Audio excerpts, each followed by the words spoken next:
With all the howling winds throughout the area today, combined with those low humidities I just shared with you, is prompting a burning ban specifically in Independence. KMBC 9's Martin Augustine has that story live. Martin. Well, Brian, the wind and the humidity has done something to the leaves that have been falling off the trees. I picked up a bunch here. They're all very dry, very crunchy. You can see if one of these leaves would catch a spark and catch fire, they would burn very fast, and with the wind, those leaves would blow away and that fire could spread. It's beautiful. It's a gorgeous night. Don't tell Greg Fancher that it's anything but a perfect night for firing up the grill. I'll grill out either pork chops, chicken, or steak. He knows it's windy, but he also has a simple plan if a spark gets away. Grab the garden hose right behind him. Managing the charcoal is easy because I have a hose bib right here, and if it gets out of hand, I'm ready to go. So I don't have too much trouble.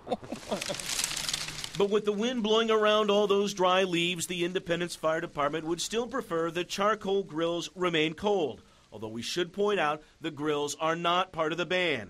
But any burn permits issued prior to these windy days are revoked because any planned fire in these conditions could spark an unplanned one. It can just become much bigger in a lot quicker fashion, and it just makes it more of a challenge for our firefighting people to put it out.